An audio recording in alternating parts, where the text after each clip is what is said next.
Joining us now is writer and broadcaster Esther Kraku. Esther, welcome back. Now, look, there's been just so much furore this week about Princess Catherine and that photo. Look, we know she's taking time to recover from her surgery.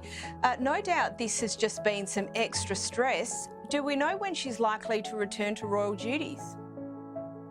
So when the Princess of Wales announced that she was taking some time off to recover from abdominal surgery back in January, I believe it was January on the 16th, she said that according to medical advice, she would likely only be back in her royal duties after Easter. And I suspect that still remains to be the case. Now, this story has completely blown up for reasons that remain unknown to me. This is just a woman that did some editing on a picture and suddenly the world has lost its mind, it seems. But there is a lesson here, and the lesson to be learned here is the fact that the royals and the royal PR machine is extremely fragile, and they're always kind of walking this tightrope of being accessible but not too accessible to the public. I mentioned before, I think Kate felt the need to release that picture because of these rumors that were circulating about where she really is she actually recovering from surgery. A group of people online were using this as a way to speculate that she had a BBL and that she was going to come out looking like a Kardashian. Some people used this to link to the fact that no one ever landed on the moon. I mean, it was just ludicrous. But at the end of the day, the royal family have to be very careful about not making themselves too accessible to the public, or they might risk going down the route of Harry and Meghan, who have effectively lost a lot of their public appeal because they just reveal too much, they talk too much. The royal family, at the end of the day, whether you're a monarchist or not, has a public role to play. They're effectively professional ambassadors. And to that end, they obviously have to have a public profile, but they have to stay on task.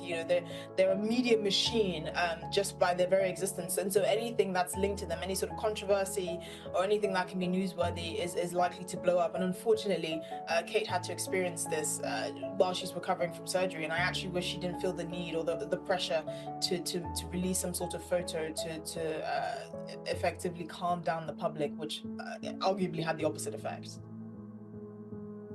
And I'm not sure that pressure has necessarily subsided, because there's been a couple of snippets in the media over the last couple of days about a pending royal announcement or an update. Is this just speculation, or is there actually something in the pipeline?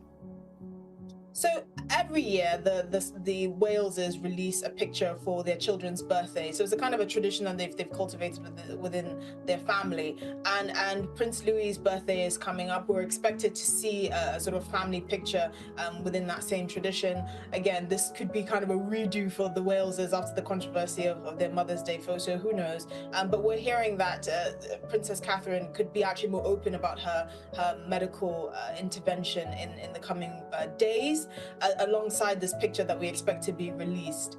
So, the Waleses are going to be a lot more careful about what the kind of information they release to the public. Again, this is clearly a blunder on their side, because they've been in the royal family as working royals for a number of years now. They're highly experienced. They know how quickly the media storm can generate. So this seemed quite uncharacteristic of them. But again, you can forgive them for the innocent mistake of trying their hands at Adobe Photoshop.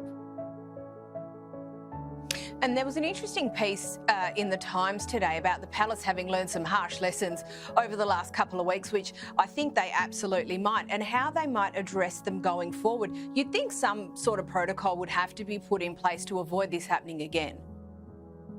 Of course, but this is, again, uncharted territory. It's not every day that a relatively healthy woman in her early 40s undergoes abdominal surgery. Now, obviously, her father-in-law, King Charles, was very open about his cancer diagnosis and his prostate surgery. And many charities and many groups across the UK and across the world, congratulated him for that, because it really drew awareness to a very common issue that many elderly men face.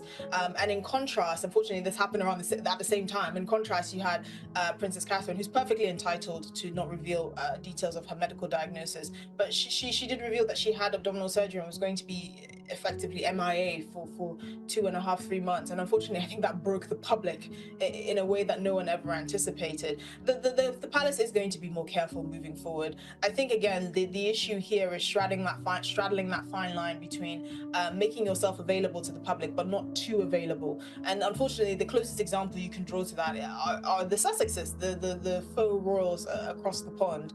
I mean, they kind of went for the American style, let's reveal everything, let's talk about our feelings, and they didn't really endear themselves to the public, because in as much as they saw their grievances as valid, most people just saw the sheen wear off. You had just a couple of really rich, wealthy, literally a prince and princess whinging about their lot in life, and many people couldn't identify with that. They were talking about things that were clearly close to their hearts, like climate change, but then were taking a private jet every chance that they got. And so in many ways, the Walesers have had to learn from the Sussexes' blunders, there are many of them, and not go down the same route. Now, do you completely shut yourself off? No, because once you open Pandora's box and you make yourself available to the public to a certain extent, you have to maintain it. And so the Walesers have had to really kind of figure out what is the best way to do that. And unfortunately, this is one instance where it didn't go too well for them.